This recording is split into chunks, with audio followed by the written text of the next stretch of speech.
પશ્ચિમ બંગાળની ચૂંટણીનો રંગ હવે ધીમે ધીમે જોવાઈ રહ્યો છે અને પશ્ચિમ બંગાળમાં જે રીતે જ્યારે પણ ચૂંટણી હોય ત્યારે જેવા દ્રશ્યો સર્જાય છે એવા દ્રશ્યો ફરી એકવાર સર્જાયા છે।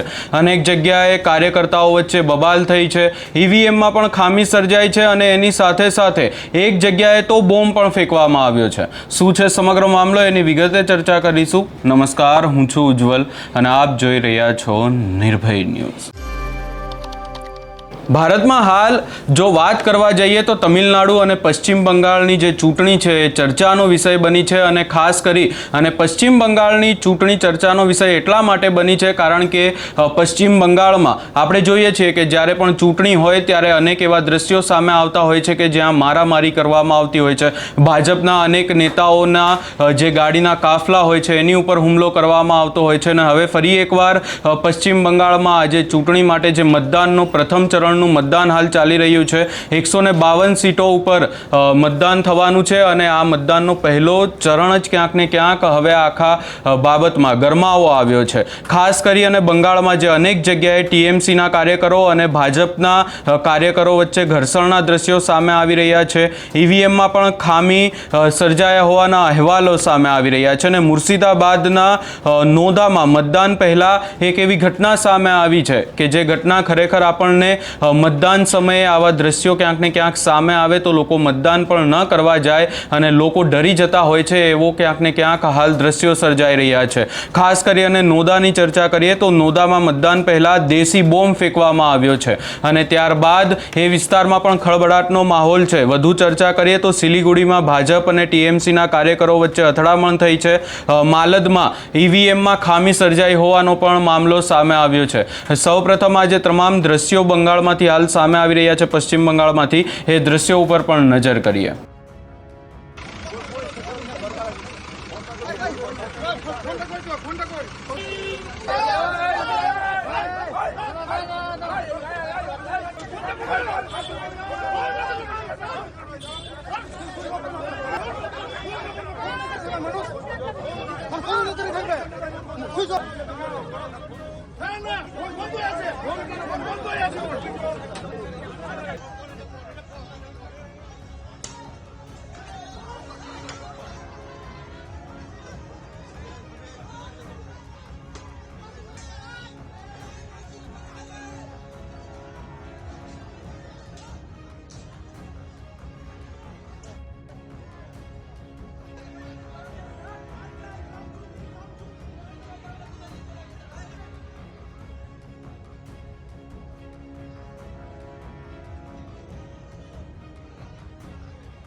अरे प्रशासन तो रात भर ওর সাথে দালালি করেছে, রাত ভর ওর সাথে দালালি করেছে। এই পরিস্থিতি আমার 3খানা গাড়ি ছাড়া যে গাড়ি কিন্তু ওরা এত লোক কেন এখানে মুভমেন্ট করছে আপনি সেটা দেখতে পাচ্ছেন না?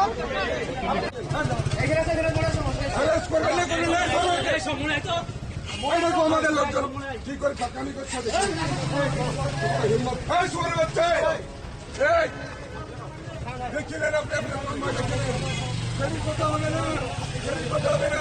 আপনি দেখেন আগে ভিডিও অন করতো যারা বুথ এটা করতে চায় পুলিশ की भाषा আমরা এই মুহূর্তে একটু জানার চেষ্টা করি। हम लोग ठीक कर रहे हैं, ठीक है, एक बार काम करने दीजिए। क्या बताएंगे ऐसा? प्लीज सर हो जाए क्या हुआ था, क्या हुआ दीदी जरा अंकल একটু দাঁড়ান, এটা ম্যাটার না না বলুন না দিদি একটু বলুন।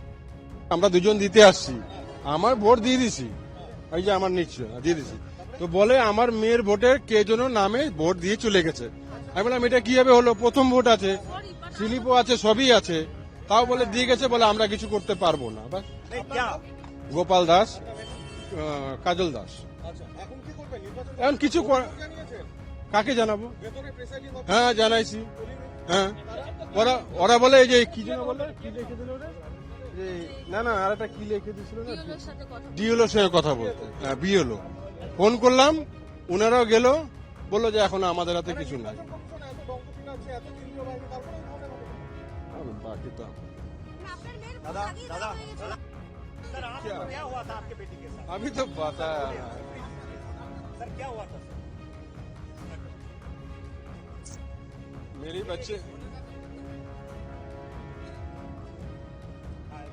मेरी लड़की का सर सर आपका नाम बताइए वो गोपाल दास। क्या हुआ था सर मैं यार मेरे बच्चे वोट देने आए थे, तो मेरा तो हो गया वोट, मेरे बच्चे का बोलता है कोई वोट देके चला गया।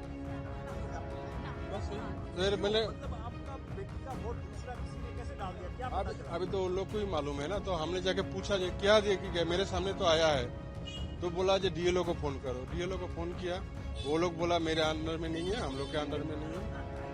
उसके बाद आपकी बेटी की वोट जो है दूसरे लोगों ने दूसरे ने दे दिया फॉल्स वोट डाल दिया कैसे ये संभव हुआ अभी फॉल्स है कि क्या है तो उनको मालूम है, हमको तो मालूम है।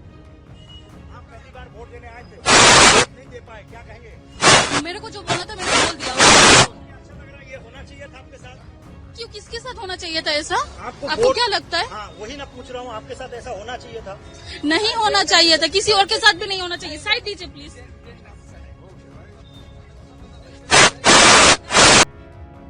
ટીએમસી એટલે કે મમતા બેનર્જીની જે પાર્ટી છે અને એની સામે હાલ જો ચર્ચા કરવા જઈએ તો ભાજપ તરફથી એવું કહેવાઈ રહ્યું છે કે સીએમના કેન્ડિડેટ જે સુવેન્દુ અધિકારી છે અને આજ જો ચર્ચા કરીએ પશ્ચિમ બંગાળની ચૂંટણી, તો પશ્ચિમ બંગાળની ચૂંટણીમાં આ વખતે માહોલ ગરમાયેલો જ રહ્યો છે, પરંતુ જે દર વર્ષે દ્રશ્યો સામે આવે છે, જ્યારે પણ 5 વર્ષે ચૂંટણી હોય છે ત્યારે જે દ્રશ્યો સામે આવતા હોય છે પશ્ચિમ બંગાળમાંથી, હાલ ક્યાંક ને ક્યાંક પશ્ચિમ બંગાળમાંથી એવા દ્રશ્યો આ ચૂંટણીમાં વધારે સામે નથી આવ્યા, કારણ કે પોલીસનો પણ ચુસ્ત બંદોબસ્ત ગોઠવવામાં આવ્યો છે અને ખાસ કરી અને પોલીસના અને જે કેન્દ્રીય સશસ્ત્ર દળો છે એમની નિગરાણીમાં આખી જે ચૂંટણી કરવામાં આવી રહી છે, છતાં પણ પશ્ચિમ બંગાળની ચૂંટણી એવું કહેવાય છે કે જ્યાં સુધી ત્યાં બબાલ ના થાય ત્યાં સુધી પશ્ચિમ બંગાળમાં ચૂંટણી ના થઈ હોય એવું લાગે છે। અને હવે દ્રશ્યો ફરી એકવાર સામે આવી રહ્યા છે, મતદાન જે મથક છે ત્યાં પણ અનેક બબાલો થઈ રહી છે, ઈવીએમમાં પણ ખામી સર્જાઈ હોવાના દ્રશ્યો સામે આવી રહ્યા છે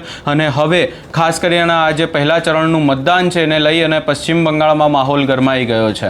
આ સમગ્ર બાબતે તમારો શું અભિપ્રાય છે? અને ખાસ કરીને જ્યારે ચૂંટણી હોય ત્યારે દરેક વ્યક્તિને એવો અધિકાર હોય છે કે એ વ્યક્તિ જઈ અને પોતાનું મતદાન કરી શકે છે, ત્યારે આવા જે દ્રશ્યો સામે આવતા હોય છે એ ક્યાંક ને ક્યાંક લોકોને ડરાવવા પણ લોકો ડરી પણ જતા હોય છે અને મતદાન કરવા પણ નથી જતા, ત્યારે હાલ જે આ પરિસ્થિતિઓ સામે આવી રહી છે એને લઈ તમારો શું અભિપ્રાય છે એ અમને કમેન્ટ કરી જરૂર જણાવશો ને અમારી ચેનલ નિર્ભય ન્યૂઝને લાઇક, શેર, સબસ્ક્રાઇબ કરવાનું ભૂલશો નહીં।